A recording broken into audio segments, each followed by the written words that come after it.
Okay, welcome back, and thank you for those of you that are here. So Judy has taken full advantage of the robust arts program here by working in various media and across disciplines, which is evident in her exhibition. She worked with 3 sponsors and multiple media. Over the past 2 years, I've seen Judy consistently work to bring her projects to a high level of resolution, taking great care in the making of them, and her exhibition is no different. She carries herself seriously as an artist, and in particular, I think has a great eye for design, which you'll see in her work. Her process involves research, experimentation, and consideration of intent.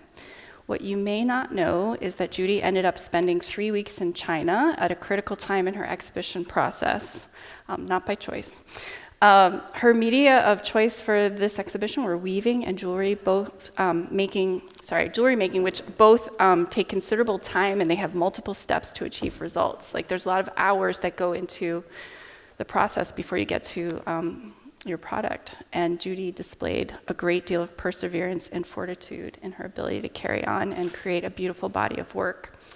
We have 2 outside reviewers to thank. Hillary Douglas is a jeweler and metalsmith who's recently moved from Rochester, New York, which, small fun fact, is where I'm from, where she was teaching at the Memorial Art Gallery, and she will be teaching here at Putney School in the evenings next year. Betsy McIsaac owns Crooked Fence Farm in East Putney, where she raises sheep and chickens. She's a fiber artist working with natural dyes, eco-printing, and fiber from her flock. She's an active member of the Putney community, and she was instrumental in bringing the general store back to life after the fire. So without further ado, please welcome Judy.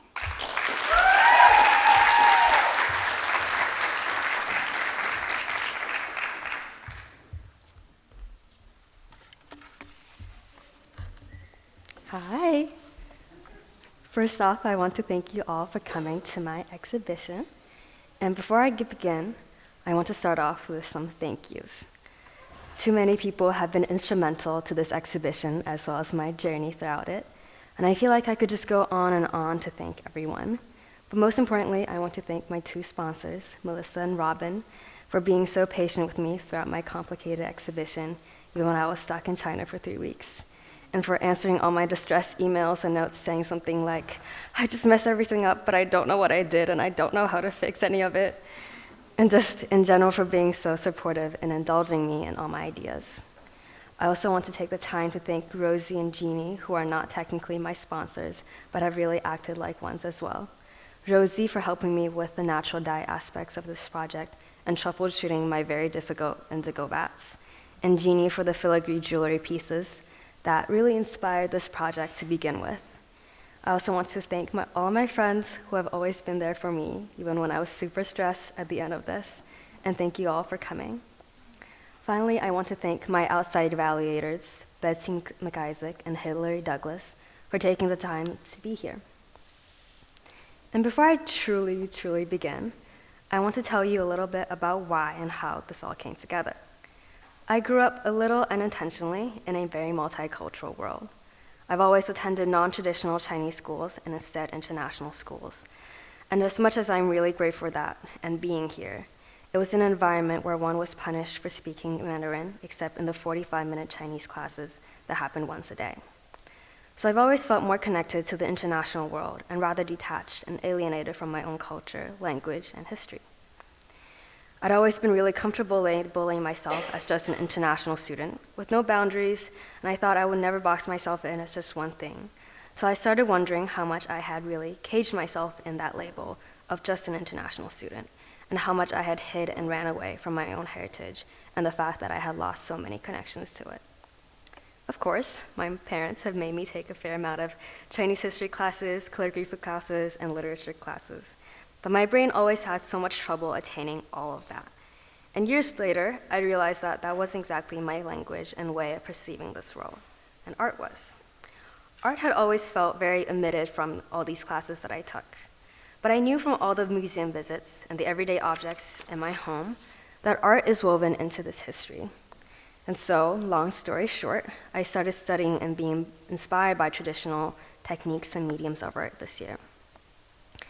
In the beginning of this exhibition, I had these very grand ideas. I had a huge list of mediums that I wanted to try, and then somebody told me, there's absolutely no way you can do that. Artists have been honing and working their entire lives to work with each individual medium, and each form is super complex and has such a long history and technique. And all you have is 2 months, which turned out to just be 5 weeks. So I had to reimagine all of this. I started with 2 of my current favorite mediums, fiber arts and jewelry. And there are 3 components to this exhibition: the history and research of each technique, the adaptation of it, and the stories behind each piece. I want to bring to light some of these techniques that are quite literally woven into Chinese history and our daily lives, but are now almost lost, especially in this generation. Throughout this exhibition, I focus on Uyghur atlas silk, ikat, batik, and filigree jewelry. And I'll break each piece down into these 3 parts, but mainly I'll focus on the stories that ended up being centered around childhood memories of growing up in Beijing. And I'll talk a little less about the process that came with creating each piece. Yeah. When I first said that I wanted to work with indigo, which is a traditional natural dye used in lots of Asian countries, Robin suggested that I work with ikat. And I wondered if that was traditionally Chinese. And I went online, and I was discouraged by what I found. And this is a quote pulled from Wikipedia, which is really echoed in all of the websites that I searched up. It says, ikat, literally to bind in Indonesian languages, is a dyeing technique from Indonesia used to pattern textiles that employ resist dyeing on the yarns before dyeing and weaving the fabric. But then I thought, I feel like I've really seen this before at home. So I dug deeper, and I dig deeper, and I came up with nothing. And soon I realized I was using the wrong language to research. Ikat is actually traditionally called bengzhi or zhajingran, and it originated in Hainan, China, in the Li ethnic group. And it was first documented around 770 BCE, or Chunqiu Zhanguo era, if you know the history, not in the 12th century in Central Asia. And it has over 3,000 years of history. It was created, and this is a quote that I love, it says, "It was created in the absence of a written language. These patterns record the history and legends of Li culture, as well as aspects of worship, taboos, beliefs, traditions, and folkways." Bengzhi peaked during the Song dynasty around 960 to 1279 CE, and there are over 160 patterns, mostly composed of animals, peoples, plants, and everyday life, and ikat was traditionally used to make wrap skirts for women. To make ikat, threads are used to wrap around and bind the warp threads to act as a resist. It is then removed, dyed, untied, and woven. And so cotton or hemp threads are traditionally used with indigo. And I used indigo a lot throughout this exhibition for 2 pieces, which I struggled with a lot. So I want to go over a little bit about the chemistry and process for it. Indigo is a very ancient and traditional method of dyeing, and unlike other dyes, indigo doesn't need any cooking. So any folds, ties, or in this case, binds on the threads can easily act as a resist and form the pattern. To make indigo, depending on the type of vat you use, there are 3 base ingredients.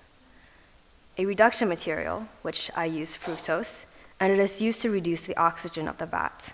The indigo dye powder from the plant, and an alkaline, which is calx or calcium hydroxide, which is used to reach the pH of the vat to around 10 to 12, and it is slightly lower for protein fibers and higher for cellulose fibers.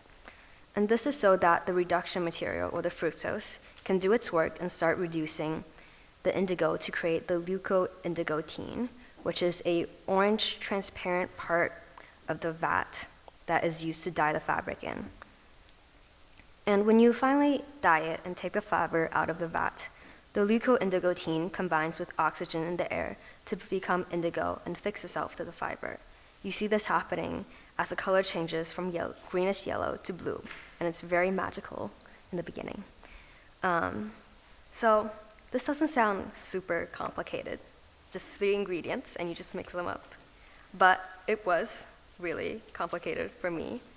I struggle a lot with indigo throughout this project, and having had very little experience with this tricky dye, I took a lot of trial and error and troubleshooting with lots of help from Rosie. And a beautiful and somewhat annoying aspect of ikat is that once you wind your warp on and start weaving, depending on the tension and shift of the threads, the pattern can have a blurriness. So not having the skills of ikat weavers, and considering this shift, this became a very abstract piece. The pattern is originally inspired by mountains and mountain ranges. And if you know, Beijing, where I grew up, is a very flat area, but in the north, it is half surrounded by mountains and mountain ranges, where a section of the Great Wall sits. But as I bound the threads, I could start seeing raindrops forming in those spaces. And finally wove this, and the indigo turned out to be much lighter than I expected it to be. It felt like a river with ripples of light dancing along it. I love that this piece has so much space for imagination left to it. There is no exact story to pinpoint it to, but a blurred collection of different memories. And you can see it outside in the gallery when you have a chance. But yeah. And this next piece that I want to talk about is a batik piece. Batik is a traditional way of dyeing for the Miao ethnic group, and it is when one uses a bronze wax pen to paint or draw on fabric before dyeing in indigo. The wax, similarly to the threads for the ikat, act as a resist and forms the pattern. And this is a piece that is centered around a couple of childhood memories and really is the one that I have a lot of connection to. The biggest inspiration for this piece was summer thunderstorms. And if you know me, I've always loved summer thunderstorms. There's something magically cleansing about them, as if releasing an internal scream that has been building up beneath the surface into the void. I love running barefoot across the grass, the thick summer air in that moment clear, smelling of wet earth, of the feeling of being alive. I love curling up on the grass and feeling the huge raindrops hugging my skin, washing with the sweat, dust, and tiredness that are collected in every crevice of my skin, its invisible weight threatening to take away the breath in my lungs. When I hear the rumble of thunder and see the lightning illuminating the rolling hills and trees, green, richly, deeply, reverberatingly green and alive, I am reminded of the ephemeral nature of my life in comparison to the enduring one of nature. It scares me, but more than anything, it is relieving and grounding. And these fleeting moments in my life that are at the same time constants in nature nourishes me, collecting in the forms of fragmented memories that so bring me such peace and hope. And this particular memory that I tried to capture, and is really the center of this piece, felt a little less life-changing and big, like what I just described. It's hazy from more than a decade ago, but I can still feel the echoing pure joy of that summer night. I attribute that night to how I started loving summer thunderstorms. And though my relationship with it has grown and shifted in the years to come, it is still one that I cherish deeply. I remember that night vibrantly, fragmentedly, barely, but echoing in my mind. I was 5, maybe 6, and it was one of the few pouring thunderstorms that always came in the hot, dry summers of Beijing. In a time when sandstorms were more common, it felt as though a breath of fresh air. My dad, my sibling, and I went out despite my mom's complaints of getting a cold. We wore matching rain jackets, jet blue with neon pink stripes, riding on our kick scooters around the apartment complex garden, watching the ripples our wheels made as our feet splashed in the collecting water. The huge raindrops splashed around us in a rhythmic cacophony.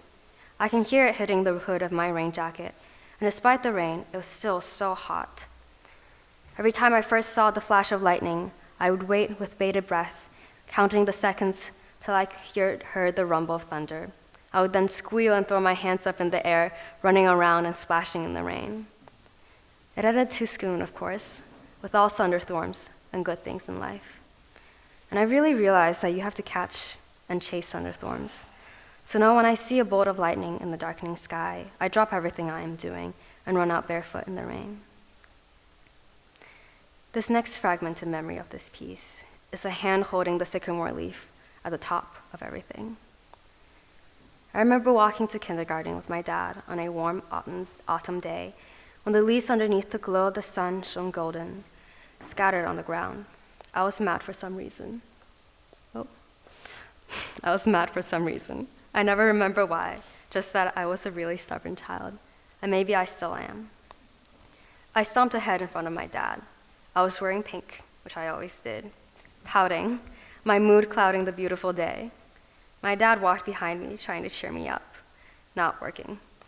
Finally, he picked up one of the sycamore tree leaves that lined the path and collected at our feet like a thick carpet. He held it out to me and said, "Look, it's a crown for the pouting princess." And I don't exactly remember what happened after that. I think my mood got better. But I do remember that leaf, perfectly yellow, its 5 spikes embedded deep in my memory. And now when I see it again, I'm still reminded of that fuzzy feeling I had so many years ago. And finally, the tree that sprawls in the middle of the piece was a staple in my childhood. It hid in a small clearing in our favorite forest park right next to our apartment. It was a pine tree, I think, and stood hunched over as if an old man. Oh, yay!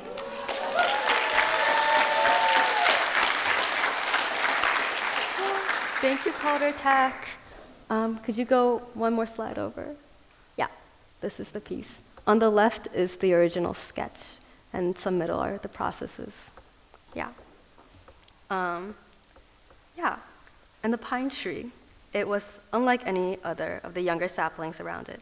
It had the air of a dusty closet that had seemingly been there for a lifetime, hiding secrets and treasures beneath its rough bark.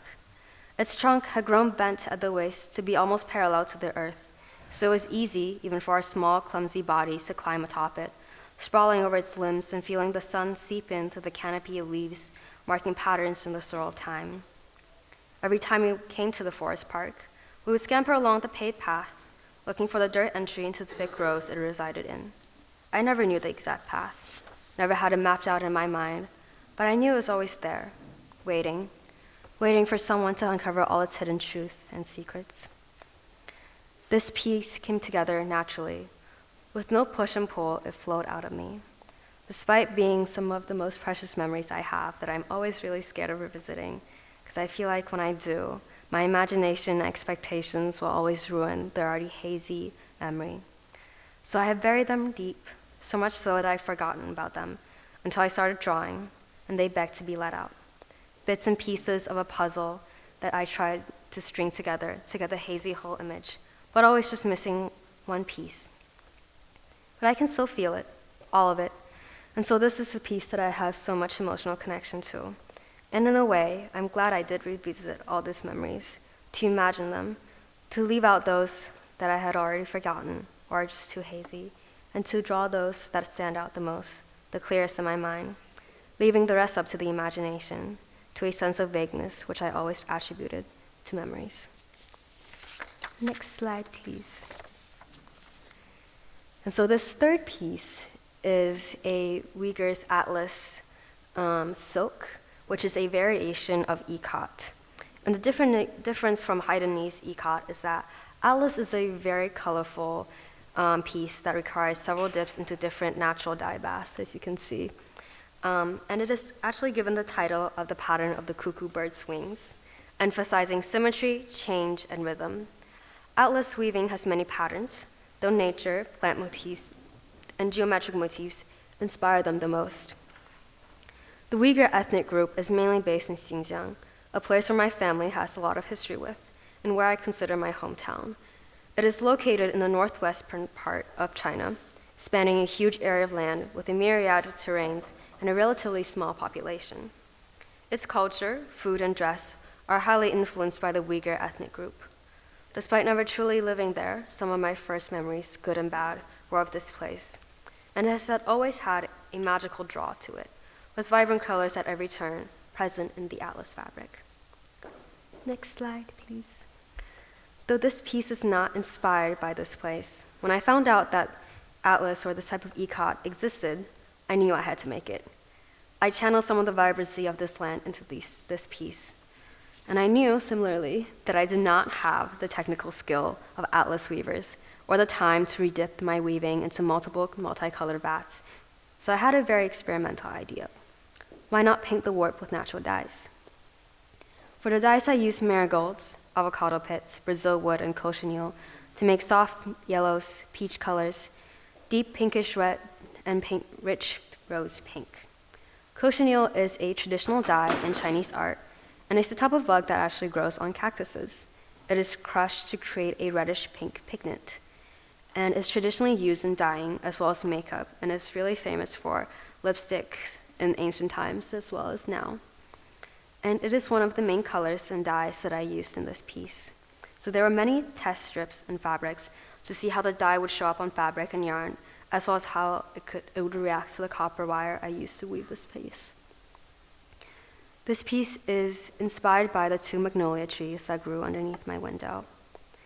So my mom had always wanted the first floor apartments with a small garden attached, but for a variety of reasons, her wish could not be fulfilled. So she settled for the next best option, obviously, the 2nd floor, where our floor-to-ceiling windows will look directly down at the 2 gardens beneath us. Every time things went into bloom, she would stare out the window and start critiquing them. See how this neighbor takes more care of their garden and the other one doesn't? I bet if we had that garden, it would look so much better. I would plant like garlics and marigolds and maybe potatoes and tomatoes in that small area, and she would just ramble on and on. Eventually, she admitted that since we couldn't even keep our succulents alive and remember to water them once a week, that the garden would have looked either overgrown or very dead in our hands. But I always had a very special view from my window. It looked out to where the 2 gardens met, a brick wall down the middle, and on either side grew a magnolia tree. One was short, and each year it bloomed with big white magnolias. It always bloomed first, just a little after my birthday, and so I took it as a sign of spring coming. Whenever it bloomed, it would instantly open up, the petals draping over as if inviting the world in. The other magnolia tree is taller and more graceful, blooming with soft purple flowers with a hint of pink, its myriad of branches slender, reaching out as if a ballerina. Each year it bloomed at least a week or 2 later than the white one, its flowers smaller but more plentiful, and it never opened up the way the white tree does, as if it was shyer, shielding its secrets from the world. I could never quite figure it out. Every time I sat in front of my window and stared at it, it seemed to stare back and say, "What are you looking at? Stop staring, it's really rude." And I would feel bad for intruding on her peace. But the purple magnolia tree always bloomed for longer, as if sustaining its energy, while the white magnolias bloomed and then fell all within a week, as if greeting the world with a vibrant hello before morphing into their leafy green coats. There was only a day or 2 when the 2 trees bloomed in tandem, the white magnolias at the end of their journey, a couple of petals already drifting to the ground, while the purple magnolias had just emerged from their shell. Over the years, I noted their patterns and personalities, until I anticipated their movements and waited eagerly each spring for their arrival. And when they finally did, I would sprawl on my floor in front of my window, reading, playing, and growing up under their watchful and vivid presence. Next slide, please. This final piece is a filigree jewelry piece, and sadly, I did not have enough time to finish it, but I will during project week. So it is inspired by cloud motifs, a pretty common and prominent motif in Chinese traditional art. But more than that, it is closely related to my name. My real name is, of course, not Judy, but Judy Yuan. And Yuan is my family name. It is my heritage and connection to all those who came before me. Xiao is a character that I share with my sibling, and it is composed of the character of the sun and the name of an ancient sage, which signifies breaking dawn and wisdom. Yun is the character that truly belongs to me. It's the first character at the bottom right of the slide. It is round and clumsy, and despite all my efforts, my hands could never bring it any semblance of grace every time I wrote it. It is a reference and echo of the tenacious bamboos that shoot up between bedrocks and mountains, digging deep into the earth and never breaking. But to me, it is also infuriating, for it is an uncommon character and one that can be pronounced 2 possible sounds, and thus it has brought me unceasing trouble. When written out as it is often misread as Jun, a sound with an alien feeling attached to it, but is often attached to some of my plane tickets and IDs. When spoken out loud, it is often confused with the character of clouds, also Yun, the bottom character. And over time, I grew fond of this variation. The untethered and adventurous nature of clouds spoke to me. It is ever-changing, ever-adaptive, and ever-imaginative, taking on the shape of anything you can dream of, yet always with such a distinctive nature. So I took the traditional cloud patterns from the Xihan dynasty, right there, and incorporated them into my design for a traditional Chinese filigree piece of jewelry. Someone once said to me that filigree jewelry is all about capturing and embodying the movement of air and light, and so I thought it would be the perfect medium for this design. Though it is not finished, I have finished a couple pieces, and I have an example of my first filigree piece out in the gallery as well. And I hope you can imagine it in its full glory based on the design sketch and the couples of pieces I did make. Yeah. So finally, this reflection on this process. I did not come into this exhibition with a clear idea of my final projects or a solid end goal, just a vague idea of reconnecting through art. But throughout this exhibition, my heart took me to some of my precious childhood memories of growing up in China. Each piece is inspired by one or more of these stories. Interestingly, these stories are based on something other than the urban landscapes I had grown accustomed to, but instead on different aspects of nature and life that have accompanied and nourished me throughout my life.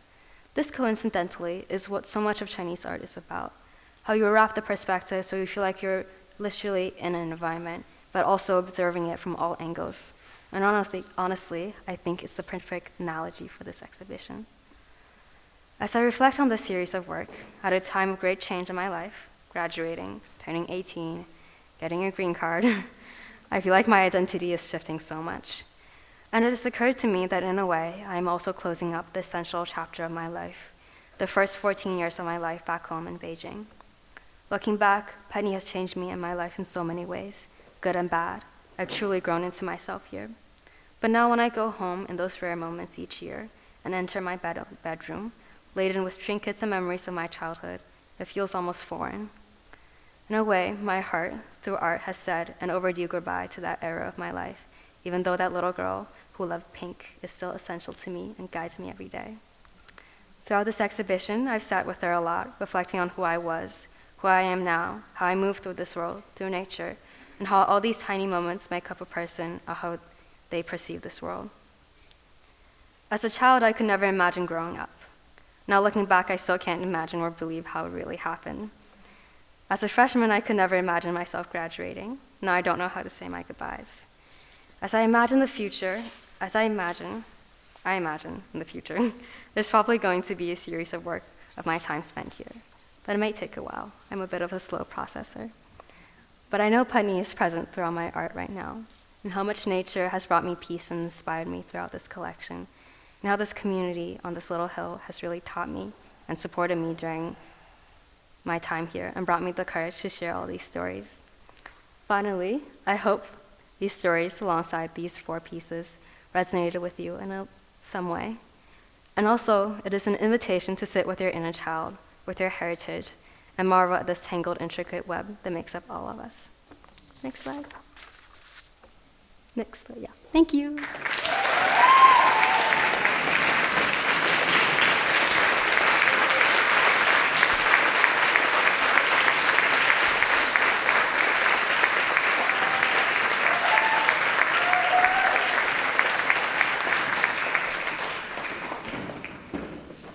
Any questions?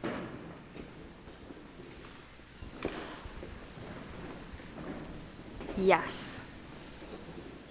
Yeah, sorry. Your writing, along with the art, the writing is so poetic and beautiful. Are you also a writer, or how do your words and your art go together? I feel like this type of writing comes a little bit more naturally to me because it's just describing what I see in my head.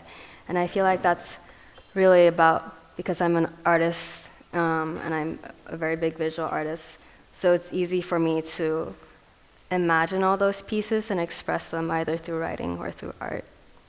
Yeah. Would you consider putting poems or writing with the art? Because what you said was so beautiful. Thank you. Yeah, maybe. Those stories were not very planned out, and they kind of just happened while I was writing this speech. But I feel like if I polish them a little bit more, I definitely consider putting them out there as well. Yeah. Any other questions? Yeah, Ariana. What is A bath? So it's what you call like your dye bath almost. And it's like a specific term for the indigo. It's like a huge bucket or like a pot where all the indigo dyes are happening. Yeah. Oh, yes.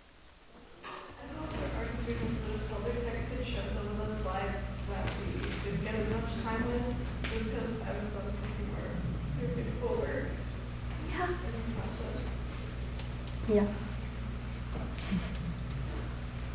Yeah, that's my e-cop piece. But yeah. Yes. Did you say that indigo goes from being yellow-green to being blue? Yeah. And if so, what causes that? Is it oxygen? Yeah, it oxidizes. So the orange, well, originally it's like an orange-yellow from the leuco-indigotine. And if you go to the ECOT slide, next one. Thank you. The picture in the middle, that's not from my process, but the orange part is called the leuco-indigotine.